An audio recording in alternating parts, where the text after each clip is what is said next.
दिगंबरा दिगंबरा श्रीपाद वल्लभ दिगंबरा श्रीपाद राजम शरणम प्रपद्ये. दत्तावतार. श्री दत्तात्रेयांनी पूर्व युगात 16 रूपात दर्शन दिले होते. त्यामधील पहिले योगीराज रूपातील अवतार हिमाद्रीत झाला.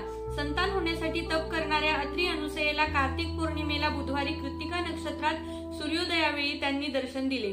या अवतारात स्वामी योगीराज स्फटिकासारखा निर्मल रूपात होते. अशा रीतीने अवतरणाऱ्याला या दिव्य स्वरूपातल्या अत्री महर्षींनी 100 वर्षे समाधी स्थितीतही दर्शन घेतले होते. अत्री महर्षींनी त्यावेळी दत्तप्रभूंजवळ मला तुझ्यासारखे संतान अनुग्रहित करण्याचा वर मागितला. माझ्या बरोबरीचा दुसरा कोणी नाही, मी स्वतःलाच दान करतो असे म्हणून दिगंबर स्वरूपात त्यांना बाल दर्शन दिले. दिगंबरावधूत दत्तावताराचे अत्री अनुसया दोघांनाही दर्शन झाले. मार्गशीर्ष पौर्णिमेच्या दिवशी महर्षीच्या डोळ्यातून प्रलय कालाग्नी सारखे उग्र तेज बाहेर पडले. ते तेज अनुसया मातेच्या गर्भात प्रवेश होताच त्याचे उग्रत्व नाहीसे होऊन परमज्योती पुत्र स्वरूपात बदलले. त्याचेच नाव कालाग्नी शमन दत्तावतार पडले. त्या दत्तमूर्तीची आराधना अप्पलराज शर्मांकडे अनेक पिढ्यांपासून चालू आहे. काळ आपल्या गतीने चालला होता. श्रीपादांचे वय आता 2 वर्षांचे झाले. या काळात प्रभू षोडश कलांना परिपूर्ण असल्याचे अनेक बाललीलाद्वारे दाखवून ते या युगातील महाअवतार असल्याचे दाखवून दिले. श्री दत्तप्रभू मोक्ष व मोक्षाचे दाते होते. त्यांच्या पादुकांची आराधना केली असता पुरते 4 वेद श्वान रूपाने त्यांच्या पायाजवळ पडून असतात. श्री दत्तात्रेयांची पवित्रतेची कल्पना करण्यास मानव काय देवता पण व सप्तऋषी सुद्धा असमर्थ होत. श्री अत्री व अनुसयेपोटी झालेल्या दत्तावताराप्रमाणे श्रीपादांच्या जन्मसमयी सुद्धा घडले. त्यावेळी ते केवळ ज्योती स्वरूपात होते. याप्रमाणे 2दा जन्म घेतल्याने ते अजन्म द्विज होते. ते स्वतः संपूर्ण सच्चिदानंद असल्यामुळे अवतारात त्यांना गुरु असे नव्हते. ते त्रिमूर्तीचे संयुक्त रूप नसून त्रैमूर्तीच्या अधीत असलेले एक विशिष्ट तत्व होते. त्या त्रैमूर्तीस अधीत असलेले चतुर्थ तत्व पुण्यवान सुमती मातेच्या पोटी पुत्र रूपात त्यांनी जन्म घेतला. ते साक्षात धर्मशास्त्रे आहेत. तुला राशीत सिंह लग्नात श्रीपाद श्रीवल्लभ यांचा जन्म झाला. त्यांचे पूजन विशेष फलप्रद ठरते. सूर्य हा ग्रहांचा अधिपती आहे. तो सिंह राशीचा स्वामी आहे. श्रीपादांनी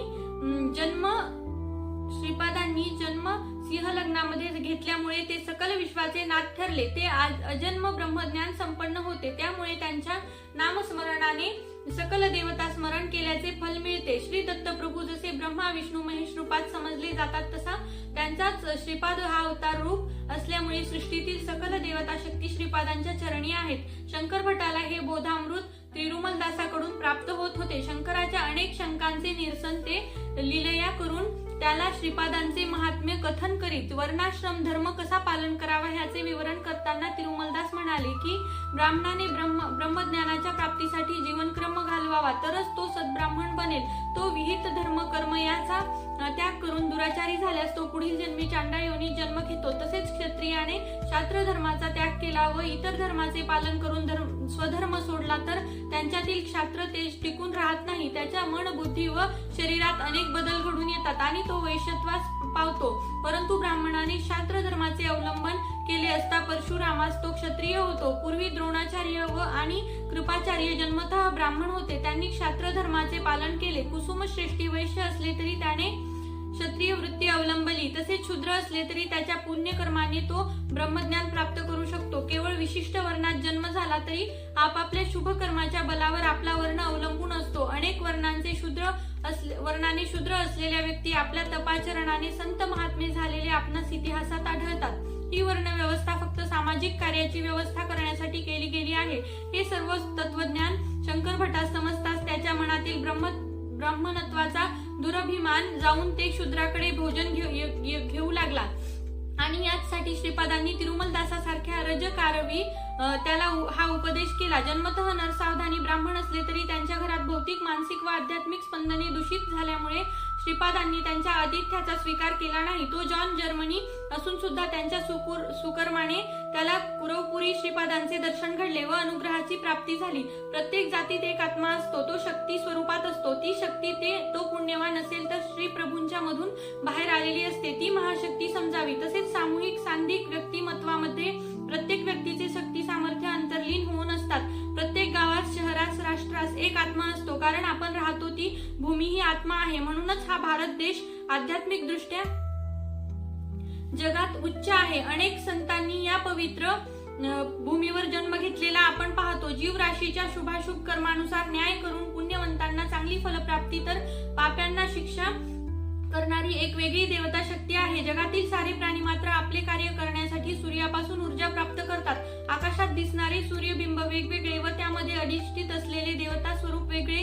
तिरुमलदास पुढे म्हणाले, श्रीपाद वयाच्या 30व्या वर्षी गुप्त होतील तेव्हा ते अनंत कोटी ब्रह्मांडातील अणुरेणूमध्ये विलीन होतील. त्यांच्या शक्तीच्या प्रभावापासून काही अंतरावर कोट्यावधी ब्रह्मांडे आहेत. ते त्यांच्या शक्ती प्रभावाने त्या ब्रह्मांडास आपल्या जवळ आकर्षित करतात. चुंबक लोहाचे आकर्षण करते, परंतु लोहावर मलिन्य असल्यास ती आकर्षण शक्ती बलहीन होते. त्या मलिनत्वास नाहीसे करून सृष्टीतील प्रत्येक अणूचे आकर्षण करून विश्व परिणामास नूतन दिशा देण्याचे संकल्प जेव्हा होतो तेव्हा असे अवतार होतात. त्या तिरुमलदासाचे हे तत्वज्ञान ऐकताना शंकरास क्षणभर श्रीपादच त्यांच्या मुखाने बोलत असल्याचा भास होत होता. शंकराला वाटले की पंचकन्या अहिल्या, द्रौपदी, सीता, तारा, मंदोदरी तथा कन्याम स्मरे नित्यम महापातकम नाशकम असे का म्हणतात, याचा अर्थ काय असावा. आणि योगायोगाने तिरुमलदासांना त्याचे विवरण करण्याची इच्छा झाली. ते शंकराला म्हणाले, अहिल्येवर इंद्र मोहित झाला व तिला प्राप्त करण्यासाठी त्याने मायेने कोंबड्याचे रूप धारण करून बाग दिली. तेव्हा पहाट झाली असे समजून गौतम ऋषी अनुष्ठानास बाहेर गेले. अहिल्या पतिव्रता असल्याने इंद्र अहिल्ये स्पर्श करू शकत नव्हता. इंद्र शक्तिमान असल्याने त्याने मायेची देवता उत्पन्न करून तेथे तिच्याशी समागम केला. त्याच वेळी गौतम घरात आले आणि त्यांनी ते दृश्य पाहिले व क्रोधाने त्या दोघांना शाप दिला. अहिल्या ही अध्यात्मात गौतमापेक्षा उच्च स्तरावर होती.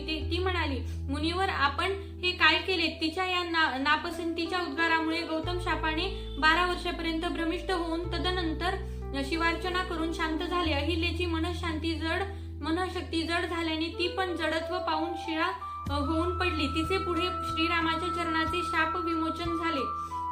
श्रीरामाच्या चरणाने शाप विमोचन झाले. शापग्रस्त झालेला इंद्र पुढे पंचपांडव म्हणून जन्माला आला. 5 रूप 5 मन अशी असली तरी आत्मा एकच होता. शची देवीचा आविर्भाव यज्ञकुंडात द्रौपदीच्या रूपाने झाला म्हणून ती अयोनिजा आहे. कुरुक्षेत्रावर भीष्माचार्य युधिष्ठिरास उपदेश करताना म्हणाले, कुकर्म घडत असता शक्यतो त्याचा विरोध केला पाहिजे किंवा अधर्म घडत असलेल्या स्थलाचा त्याग केला पाहिजे. या भीष्माच्या बोलण्यावर द्रौपदी खुदकन हसली. तेव्हा भीष्म म्हणाले, ज्यावेळी द्रौपदीचा मानभंग झाला कौरवांकडून तेव्हा माझे वागणे अनुचित होते, कारण तेव्हा मी दुर्योधनाच्या आश्रयास होतो. त्याच्या अन्न सेवनाने माझे रक्त कलुषित झाले होते व बुद्धी भ्रष्ट झाली होती. आता ते कलुषित रक्त माझ्यात नसून बुद्धी किलमिषरहित असून ज्ञानोदय झाला आहे. तसेच खऱ्या सीतेस अग्निदेवाने आपल्या गर्भात लपविले. मायेच्या सीतेस रावणाने लंकेस नेले. अग्नी प्रवेश केल्यावर मायेची सीता गुप्त झाली व खरी सीता बाहेर आली आणि ती महापतिव्रता ठरली. भूचक्रात 12 राशींमध्ये 27 नक्षत्रे आहेत. या नक्षत्रांची जी अधिष्ठात्र देवता आहे तिचा जन्म तारादेवी म्हणून झाला. ती भर यवनात असताना गुरुदेवाचे अधिष्ठात्र देवता असलेले बृहस्पती मोहित झाले व त्यांनी तिच्याशी विवाह केला. ते वृद्ध पती त्या युवतीस तृप्त करू शकले नाहीत म्हणून त्या तारादेवीच्या मनात बृहस्पती विषयी पती असल्याचे भाव उत्पन्न झाले नाहीत. सकल धर्माचे ज्ञाते असलेल्या त्या बृहस्पतीने धर्माविरुद्ध आचरण केले. तारादेवीच्या शरीरातील जीवाणूंचे तिच्या मनप्रवृत्तीने बदल घडले. तिच्या मनात चंद्राचे आकर्षण वाढले म्हणून बदल झालेली तारादेवी व बृहस्पतीशी विवाह केलेली तारादेवी भिन्न होत. सृष्टी नियमाप्रमाणे 27 नक्षत्रातून भ्रमण करणे हा चंद्राचा धर्म आहे, बृहस्पतीचा तो नाही. त्यामुळे ताराचंद्र मिलन हे धर्माविरुद्ध नसून ते अनुसरून आहे.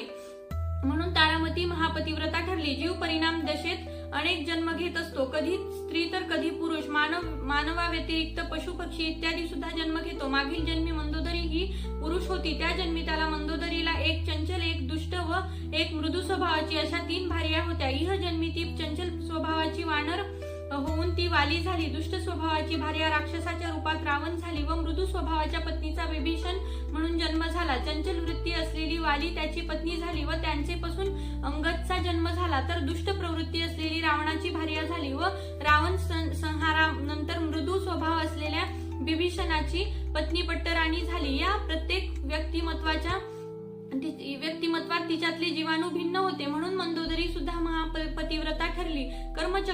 कर्मचक्राचे परिणाम असे विचित्र असतात. एखाद्या पुरुषाने विनाकारण पत्नीस त्रास दिला तर सप्तजन्मापर्यंत तो बालविधूर होतो. एखादा पुरुष 4-5 स्त्रियांशी विवाह करतो किंवा संबंध ठेवतो. हा पुरुष पुढील जन्मी स्त्री म्हणून जन्म घेतो व 4-5 स्त्रिया पुरुष जन्म घेऊन तिचा उपभोग घेतात. हा व्यभिचार दोष घडतो. परंतु विविध जन्म घेऊन प्रत्येक जन्मी एकाशीच विवाह केल्याने दोष होत नाही. हा कालचक्राचा प्रभाव आहे. म्हणून स्त्री अगर पुरुष त्यांनी कोणत्याही जन्मी धर्माचे आचरण केले पाहिजे. तसेच पती पत्नीमध्ये कलह उत्पन्न करणाऱ्या व्यक्तीचा पुढील जन्म स्त्री वा पुरुष न होता नपुंसक म्हणून होतो. ती व्यक्ती संसार सुखास वंचित होऊन दुःखी होते. तसेच मांसाहार केल्यामुळे पीडामय स्पंदने उत्पन्न होतात. तो मृत प्राणी मरताना अत्यंत वेदनेने तळमळतो. त्याची शापित स्पंदने त्या मांसाहार खाणाऱ्या माणसास त्रासदायक ठरतात. परंतु सात्विक व्यक्ती मांस पाहूनही मांसाहार करीत नाही, तर उलट त्या प्राण्यांचा जीव वाचविण्यास मदत करते व पुण्यवान बनते. त्या पिठापुरी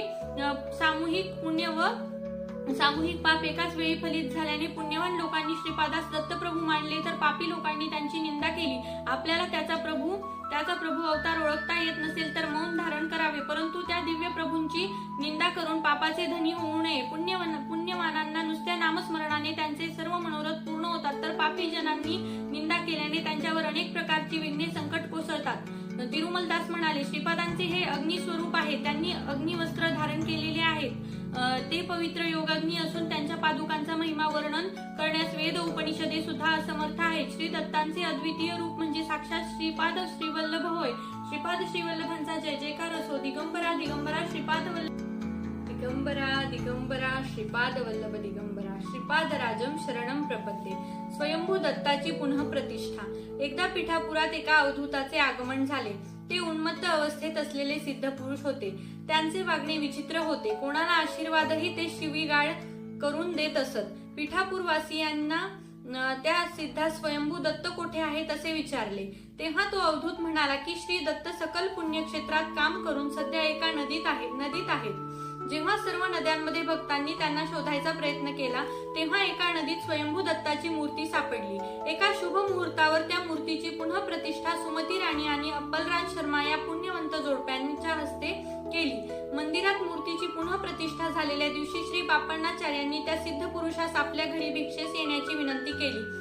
आजोबांच्या घरी त्या अवधूतास बाल श्रीपादांचे दर्शन झाले. त्या बालकास पाहिल्यावर त्यांच्या मनात पुत्र वात्सल्य उत्पन्न झाले. श्रीपाद त्यावेळी मातुल श्री व्यंकटप्पा यांच्या खांद्यावर बसून त्यांच्या शिखांशी चेष्टा करत होते. जेव्हा त्यांनी त्या अवधूताकडे पाहून हास्य केले तेव्हा त्या अवधूताची समाधी लागली. समाधीतून बाहेर आल्यावर श्रीपाद त्याला म्हणाले, माधवा अवधूत, तुझ्या इच्छेप्रमाणे हिंदू साम्राज्याची स्थापना माझे वय 16 वर्षांचे झाले असता बुक्कराय करीन. तू त्या हरिहर बुक्कराय यांचे पाठीशी सदैव असले पाहिजे. विद्यारण्य महर्षी या नावाने तुझी ख्याती होईल. तुझ्या सहोदर सायणाचार्यांच्या वंशात येणाऱ्या शताब्दीत गोविंद दीक्षितांचा जन्म होणार आहे. तो गोविंद दीक्षित दुसरा कोणी नसून तूच असशील. राजर्षी होऊन तंजावर संस्थानात महामंत्री पदाचा कारभार सांभाळून तू कृतकृत्य होशील. असे ऐकल्यावर आनंदाने त्या सिद्धाच्या डोळ्यातून अश्रुधारा वाहू लागल्या. त्याने श्रीपादांना आपल्या जवळ घेतले. इतक्यात त्या बालश्रीपादांनी त्यांच्या चरणांना वंदन केले. त्या अवधूताने आश्चर्य व्यक्त करता श्रीपाद म्हणाले, तू विद्यारण्य या नावाने शृंगेरी पीठाधिपती होशील. तुझ्या शिष्य परंपरेत तिसरा शिष्य कृष्ण सरस्वती म्हणून तूच असशील. या क्षणी तुझ्या मनात माझे विषयी पुत्रभाव उत्पन्न झाल्या कारणाने माझ्या पुढील नरसिंह सरस्वती या नावाने होणाऱ्या अवतारात काशी क्षेत्री कृष्ण सरस्वती होऊन तू मला संन्यास दीक्षा देशील. त्यावेळी तू संन्यास धर्माचा उद्धार करशील. तेव्हा काशी विश्वेश्वर व माता अन्नपूर्णा ह्यांची त्याला साक्ष असेल. तिरुमलदास पुढे म्हणाले, बेटा शंकरा, अशा प्रकारे विशिष्ट शक्ती प्रवरान्वित पराशर गोत्रोद्भव ऋग्वेदांतर्गत वाजपेयीजी माधवाचार्य हे विद्यारण्य महर्षी या नावाने प्रख्यात होतील असे भाकिक प्रभूने त्या सिद्धास सांगितले. श्रीपादांच्या या भविष्यवाणीतील घटना ऐकताच शंकराची मुग्धावस्था झाली. त्या बालश्रीपादांची ही वाणी ऐकताच त्यांच्यातील दत्त महात्मा त्याला जाणवला. त्या तंद्रीतच त्यांना डुलकी लागली. म्हणून तिरुमलदासानेही ते निरूपण तेथेच थांबविले. दिगंबरा दिगंबरा श्रीपाद वल्लभ दिगंबरा श्रीपाद राजम शरणम प्रपद्ये. दिगंबरा दिगंबरा श्रीपाद वल्लभ दिगंबरा श्रीपाद राजम शरणम प्रपद्ये. कर्मफल मीमांसा. त्या दिवशी गुरुवार होता. सूर्योदयासमयी गुरुचा होरा चालू होता. अशा पवित्र दिवशी तिरुमलदास ध्यानस्थ बसले होते. जवळच ध्यानस्थ शंकरही होता. सूर्याची किरणे त्या खोलीत डोकावत होती आणि काय आश्चर्य, त्या कोवळ्या किरणात त्या दिवशी श्रीपादांचे दर्शन तिरुमलदास व शंकर या दोघांना झाले. क्षणभर शंकरास आपण स्वप्न तर पाहत नाही ना असेच वाटले. त्याचे मन आनंदाने मोहरून गेले, कारण समोरच परमपूजनीय असलेले 16 वर्षांच्या वयाचे श्रीपादांचे रूप त्याला दिसले. क्षणभर का होईना परमप्रभूंच्या करुणेचा प्रत्यय शंकराला आला. दर्शन देऊन ते अंतर्धान पावले, पण श्रीपादांची नजर त्या ठिकाणीच भिरभिरत होती. श्रीपादांना नैवेद्य म्हणून तिरुमलदासांनी चणे ठेवले होते. ते चणे किरणांच्या स्पर्शाने लोहखंडात रूपांतरित झाले. तेव्हा ही कशाची सूचना आहे अशी शंका शंकराच्या मनात आली. तेव्हा तिरुमलदास म्हणाले, अरे शंकरा, ही दत्तप्रभूंचीच आज्ञा झाली आहे. असे समजून तू आज दुपारीच माझे आतिथ्य स्वीकारून कुरवपुरास निघून जावे अशी त्यांचीच इच्छा आहे. ही तिरुमलदासांची आज्ञा ऐकून शंकर भांबावून गेला. तो म्हणाला, स्वामी, रोज दत्तप्रभूंचे स्मरण, कथा, श्रवण यातच मी काळ घालवत होतो, परंतु आज नैवेद्याचे चणे लोखंडाचे झाले ह्याची मला खंत वाटते. माझ्या या शंकांचे निरसन आपण करावे व मला कृतार्थ करावे ही तुम्हाला माझी प्रार्थना आहे. तेव्हा शंकराच्या शंकेचे निरसन करताना तिरुमलदास म्हणाले, काही शताब्दी नंतर कली प्रबल झाल्याने नास्तिकत्व वाढेल, तेव्हा त्याचे निर्मूलन करून अस्तिकत्वाची स्थापना करण्यासाठी प्रभू चित्रविचित्र अनेक लीला दाखवून भविष्यात धर्म संस्थापनेसाठी सगळ्या कार्यक्रमात बीज रूपाने या श्रीपादांच्या अवतारात ते अनुग्रह करतील. खनिजांमध्ये चैतन्य निद्रावस्थेत असते तेव्हा प्राण अंतर्लीन होऊन राहतो. जेव्हा त्यावर अनेक रासायनिक प्रक्रिया होते तेव्हा प्राणांची उत्पत्ती होते. त्यावेळी प्राणामध्ये मन अंतर्लित असते. चैतन्य अर्ध्य निद्रावस्थेत असते. हे तुला वृक्षामध्ये स्पष्ट दिसेल. जसे मादक द्रव्याच्या सेवनाने माणूस त्या स्थितीचा अनुभव घेतो, प्राणशक्तीत असलेले चैतन्य तत्व परिणामक्रमाने विकसित होऊन मनाच्या माध्यमाने कर्म करते. ही स्थिती प्राणी पशुमध्ये आढळते. पशूंचा पूर्ण विकास म्हणजे मानव होय. माणसाची मनःशक्ती पूर्णपणे कार्यरत असते तर मनात अतीत असलेले एक अंतर्लीन मन असते. मानव जेव्हा योग साधनेत परिपूर्ण होतो तेव्हा मूलधार नेऊन सविकल्प निर्विकल्प समाधी स्थितीत प्राप्त करतो. त्यावेळी तो परम ज्योती स्वरूप असलेल्या श्री गुरुशी तादात्म्य स्थितीचा अनुभव घेतो व आनंदित होतो. तेव्हा तो कर्मबंधनापासून अलिप्त असतो. त्याची वर्तणूक महासंकल्पास अनुसरून असते. त्याचे स्वरूप अचिंत्य, अगम्य व कल्पनातीत असून वेगवान असते. मनास अतीत असलेले अतिमानस हे स्वरूप फक्त श्रीप्रभूंचेच आहे. प्रत्येक क्षणात कोट्यवधी प्रार्थना श्रीप्रभू स्वीकारतात. धर्मसंमत असलेल्या प्रार्थनास तत्काळ प्रचिती देऊन प्रभू दुःख निवारण करतात. धर्मबद्ध असलेल्यांच्या इच्छा पूर्ण करतात. मानवाच्या मनाचा वेग कूर्मगती आहे तर प्रभूंचा अतिमानसाचा वेग महाप्रचंड व कल्पनातीत आहे. मानव किंवा कुठलाही प्राणी यांनी केलेली लहानशी प्रार्थना प्रभूंच्या दिव्य तेजपुंजाद्वारे प्रभूस पोहोचते. सर्व लोक प्रकाशमान होण्याचे कारण त्यांच्या शरीरातून बाहेर पडणारे ज्योतिपुंज तेज असून दुसरे काही नाही. सूर्य, चंद्र, नक्षत्रादींचे प्रकाश तेज सुद्धा त्यांच्या तेजापुढे कमी आहे. अनंत शक्ती, अनंत ज्ञान, अनंत व्यापकत्व असलेल्या त्या निर्गुण निराकार स्वरूपात सृष्टीबद्दल असलेल्या अनंत करुणेपोटी सगुण साकार देह ते धारण करून श्रीपादांच्या स्वरूपात दर्शन देत आहेत. परंतु त्या दर्शनाचा लाभ होण्यास मानवास आध्यात्मिक परिपूर्णता आली पाहिजे. मानवांची देवाविषयी ओढ अनिवार्य आहे. देव सुद्धा अनंत परिमितांना उल्लंघून जेव्हा जन्म घेतात तेव्हा त्यास अवतरण म्हणतात. ही एक निरंतर चालू असलेली योगक्रिया आहे. सृष्टीमध्ये ह्या सत्याची एकदा स्थापना झाली की ती स्वयंसिद्ध कार्यरत असते. सत्य ज्ञान अनंत स्वरूप असलेले श्रीपाद अनेक प्रकारचे सत्यास सृष्टी स्थापनेसाठी भव्य दिव्य अवतार घेतात. ते साक्षात दत्तप्रभू आहेत. हे तिरुमलदासांचे विवरण ऐकून शंकराला अनेक नवीन विषयांचा उलगडा झाला. तो फारच गोंधळलेल्या मनस्थितीत होता. या महान विभूतीचे दिव्य चरित्र कसे लिहावे हे त्याला समजेनासे झाले. म्हणून तो त्या रजकाला म्हणाला, श्रींचे चरित्र माझेकडून लिहावे असे जर श्रींचाच संकल्प आहे तर मला अजूनही सत्य प्रतिष्ठेबद्दल विस्तारपूर्वक सांगावे. तिरुमलदास शंकराला म्हणाले, अरे तुला प्रभूंची पुढील प्रवासास निघण्याची आज्ञा दिली आहे. मग तू इथून लवकरच निघावे असे मला वाटते. पुढील सर्व योजना श्रीपादांनीच केलेली असेल. तुझ्या संपर्कात श्रीपादांचे भक्त शिरोमणी हे तुला आणखीन अनुभव सांगतील. ते सर्व तू लेखणीबद्ध कर. श्रीपादांचे चरित्र श्रीपाद स्वतः तुझ्या लेखणीच्या माध्यमातून लिहून घेतीलच.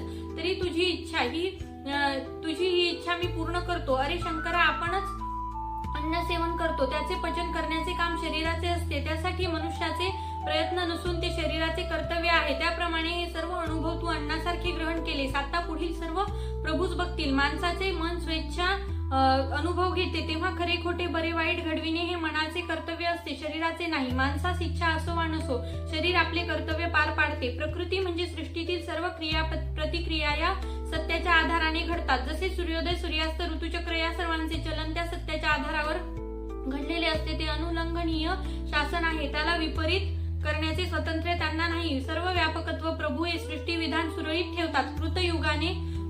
कृतयुगात संकल्पाने सकल सिद्धी प्राप्त होत होती, तर त्रेतायुगात यज्ञ यागाने, द्वापार युगात मंत्र शस्त्राने सकल सिद्धी प्राप्त होत होती. कलियुगात मात्र तंत्र प्रयोगाने यंत्राने सकल सिद्धींची प्राप्ती होते. युग धर्मास अनुसरून मानवाच्या शक्ती युक्तीच्या आधाराने सृष्टी विधान सुरळीत करण्याचा निर्णय होतो. मानवाच्या पतनास लाख मार्ग असतील तर देव त्यांच्या उद्धारासाठी 10 लाख मार्गांनी अनुग्रह करतो. श्री दत्त प्रभू त्यांचे अवतार, अंशावतार, सिद्ध योगी, महासिद्ध यांच्या करवी या सृष्टीचे पालन करीत असतात. त्या अवतार रूपी प्रभूंचे ध्यान नामस्मरण करण्याने ते स्वतः किंवा या महात्म्याचे सशरीर दर्शन घेऊन त्यांना धन्य करतात. श्रीपादांनी तुझ्या शंकेचे दत्त हे श्रीपाद का हे निवारण करण्यासाठी नैवेद्य चणे लोखंडात रूपांतरित केले, तर माता अनुसयेने ते लोखंडाचे चणे उपासनेने खाण्यायोग्य केले. तुझ्या कुंडलीत गुरु व्याधी स्थानात आहे. हा या ग्रहाचा चण्यांशी संबंध आहे. गुरु ग्रहामुळे तुझ्यावर येणाऱ्या विपत्ती बीज रूपात असून त्या अंकुरित न होण्यासाठी त्यांनी चण्याचे लोखंडात रूपांतर केले. श्रीपादांच्या दिव्य मानसचक्षूंनी अवलोकन केल्याशिवाय कुठलीही वस्तू वा प्राणी या सृष्टीत येत नाहीत. हेच परम सत्य आहे. सत्यासंबंधित ज्ञान सुप्रतिष्ठित असल्या कारणाने त्या ज्ञानाची प्राप्ती झालेले लोक अंतर्धान पावले तरी त्या ज्ञानाचा नाश होत नाही. दैवी शक्ती, मुनी, अवतारी पुरुष हे सगळे अविनाशी तत्वाचेच अंश आहेत, तर मानव विनाशी तत्वाचे अंश आहेत. अविनाशी तत्वाचे ज्ञान, स्थिती, गती, शक्ती विशिष्ट प्रकारेच असली पाहिजे असा नियम नाही. ते स्वेच्छा तत्व परिपूर्ण असून अत्यंत प्राचीन व नित्य नूतन आहे. सर्व कारणास व सर्व कार्यास एकमेव तत्वच आधार आहे. ते अतीत व अगम्य आहे. तेच दत्त तत्व होय. दत्तप्रभूंनी या कलियुगात संपूर्ण कलांनी परिपूर्ण असा हा श्रीपाद श्रीवल्लभांचा अवतार पिठापुरात घेतला. अशा या श्रीपादांचे वर्णन करण्यास कोणाचीही लेखणी असमर्थ आहे. हिरण्यकश्यपूचा मदनाश करून प्रल्हादासारख्या भक्तांचे रक्षण करण्यास श्री दत्तप्रभूंनी श्री नरसिंह सरस्वतींचा अवतार घेतला. तसेच देव आहे हे सिद्ध करण्यासाठी श्रीपाद श्रीवल्लभ व नरसिंह सरस्वती इत्यादी अवतार हे दैवत्व सिद्ध करण्यासाठी दैवदूषण करणाऱ्यांचा मद नाश करून भक्तांचे रक्षण करण्यासाठी झालेला आहे. तिरुमलदास बोलत असताना शंकराच्या मनात काही विचार येत होते. सध्या हे श्रीपादांचे चरित्र मी भुर्जपत्रावर लिहित आहे, परंतु भविष्यात पुढील लोक ते कशावर लिहितील?